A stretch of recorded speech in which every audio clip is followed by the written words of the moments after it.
क्षेत्र हम लोगों के लिए नया नहीं है। राजनीति की जब शुरुआत हुई थी इसी क्षेत्र के लोगों से मिलकर के और इसी क्षेत्र के लोगों ने समाजवादी पार्टी को आगे बढ़ाने का काम हमेशा किया है। भैया पीडीएफ फार्मूला पे क्या हरियाणा में चुनाव लड़ेगी सपा? साइड से लगा ये कहाँ चुनाव लड़ना है ये पार्टी तय करेगी और भविष्य में समाजवादी पार्टी राष्ट्रीय पार्टी कैसे बने उस दिशा में समाजवादी कार्यकर्ता नेता हम लोग लगातार काम करते रहेंगे। भैया कल मुख्यमंत्री ने कहा है लाल टोपी वालों के काले कारनामे अब सामने आ रहे हैं, क्या कहेंगे? देखिए कभी कभी लोगों को सदमा लगता है।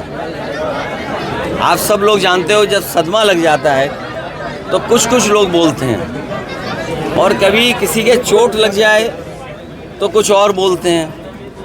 जो लाल रंग है उसको समझना पड़ेगा। ये लाल रंग क्रांति का है, लाल रंग हमारे इमोशंस का है, ये लाल रंग मेल मिलाप का है। ये कार्यक्रमों का हमारे जब बहुत पारिवारिक कार्यक्रम होते हैं उसमें सबसे ज़्यादा रंग अगर कोई दिखाई देता है तो लाल रंग दिखाई देता है।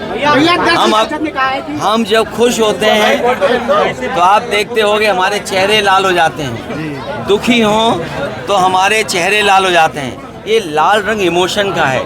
हमारे मुख्यमंत्री जी इमोशन नहीं समझ सकते हैं। और देखो हमारे यहाँ तो बाल भी हैं सर पे, तो कम से कम ये टोपी उन लोगों के भी काम आ सकती जिनके बाल ना हो, गंजे जो लोग हों। और देखिए जो काले रंग की टोपी पहनते हैं उनका तो काले ही सब कुछ काला होगा, इसलिए काले पे बहस नहीं कर रहे हम। हमारा लाल रंग मेल मिलाप का है, अगर खुशी का है, त्योहारों का है।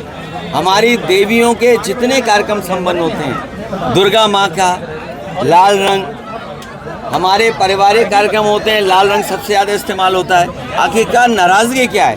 इसीलिए मैंने कहा ये जो हार का सदमा है, जो हार की वजह से सदमे से नहीं उभर पा रहे हैं, इसलिए उन्हें हर जगह लाल रंग दिखाई दे रहा है। भैया कई स्टेशनों के नाम जो है वो चेंज किए गए हैं। देखिए सामने आया है आज अस्पतालों की हालत क्या है, आज अस्पतालों की हालत क्या है।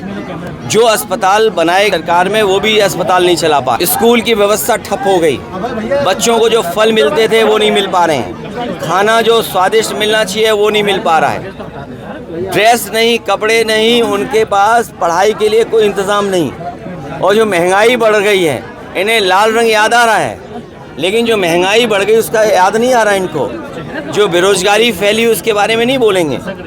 तो ये तमाम सवाल हैं जिन सवालों का सरकार के पास जवाब नहीं। और ये कन्नौज के लोग क्यों भूल जाते हो? इसी ज़िले में एक बेटी को बताओ पिता क्या चाहता था। इसी ज़िले में क्या एक बेटी को नहीं लटका दिया गया, जान नहीं चली गई उसकी? कोई चर्चा कर रहा उसके बारे में? और बगल का ज़िला है, दो लोगों की जान गई कि हत्या की गई कि आत्महत्या कर ली। सरकार के पास क्या जवाब है?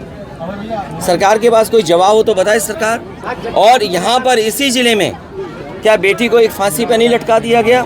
उसके परिवार वाले क्या संतुष्ट हैं उससे, जांच से? और केवल यही नहीं, 2 ज़िले नहीं, पूरे उत्तर प्रदेश में देख लो, हर दिन घटना हो रही है बेटी के ऊपर। छोटी बालिकाएं हैं उनके साथ घटनाएं हो रही हैं। सरकार क्या कर रही है आखिरकार?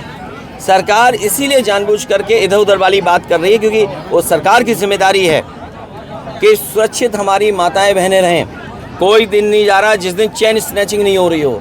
सीसीटीवी में हम लोग देख रहे हैं, लगातार वो घटनाएं मिल रही हैं, सूचनाएं मिल रही हैं। आप देखिए पूरे उत्तर प्रदेश में जो हमारे व्यापारी हैं उनके यहाँ लूट हो रही। सुल्तानपुर में करोड़ों रुपए की लूट हो गई। सरकार क्या सो रही थी? सोचिए आप, दिन दहाड़े लूट हो गई। सीसीटीवी में कैद है, हर कैमरे पे चल रहा है, हर न्यूज़ चैनल पे चल रहा है। और उसके बाद ऐसा ही नहीं कि घटना और नहीं हुई है उत्तर प्रदेश में, और जिलों से भी खबरें आ रही हैं कि जहां पर घटना इस तरह की लूट की हुई हैं। तो सरकार क्या सो रही है? क्या कर रही सरकार? अयोध्या में सर्किट रेट से जमीन बढ़ाने का प्रस्ताव। देखिए, गरीबों से जब जमीन ले ली गई जब गरीब ये मांग कर रहा था कि वहाँ पर सर्किट रेट बढ़ा करके 4 गुना और 6 गुना मुआवजा दिया जाए, तो सरकार ने वहाँ का ना सर्किट रेट बढ़ाया, ना किसानों को मुआवजा देने के लिए वो इंतज़ाम नहीं किया। और जो बड़े लोगों ने, कारोबारियों ने, और ख़ासकर बीजेपी के लोगों ने ज़मीन ले ली, बीजेपी के लोगों को मुनाफा मिले, वो ज़्यादा पैसा कमाएं। गरीब जो जानकार नहीं था, उसको जानकारी नहीं थी, वो सस्ते में ज़मीन बेच गया, सस्ते में ले ली। और अब जब ज़मीनें बीजेपी के लोगों के पास पहुंच गई, बड़े कारोबारियों के पास ज़मीन पहुंच गई, तो सर्किट रेट बढ़ाया जा रहा जिससे उन्हें मुनाफा ज़्यादा हो। हम लोगों की ये मांग थी कि किसानों से ज़मीन ली जाए तो सर्किट रेट बढ़ा करके ली जाए, तब सरकार ने सर्किट रेट नहीं बढ़ाया। गरीब हमारा किसान वो समझ नहीं पाया, उसकी ज़मीन जब बीजेपी वालों ने दूसरों को बिकवा दी, खुद खरीद ली, उसके बाद उनको मुनाफा पहुंचाने के लिए सर्किट रेट बढ़ाया जा रहा है। कंगना रनावत जाति जनगणना के लिए मना कर रही है। मैं इस पर कुछ नहीं कहूँगा, इस पर बीजेपी के लोग अपनी सफाई दें। और याद रखना, बीजेपी वाले कई बार रणनीति अपनाते हैं कि अपने लोगों से कुछ ऐसी बात कहलवाते हैं। भैया पैगंबर इस्लाम बिल लाने की मांग की गई है कि हज़रत मोहम्मद पर। मैं आपसे कह रहा हूँ कि किसी भी तरह का धार्मिक, किसी भी धर्म का अपमान नहीं होना चाहिए। हमारे मुख्यमंत्री को नहीं देखा, बांग्लादेश में चिंतित हैं, देश के प्रधानमंत्री को चिंतित होना चाहिए। और जब देश की सरकार ये कहती है कि पॉलिटिकल पार्टीज जवाब न दें जनता में, अपने विचार न रखें, क्योंकि ये सरकार के जिम्मेदारी बनती है, वो लिहाज विपक्ष के लोग कर रहे हैं, लेकिन ये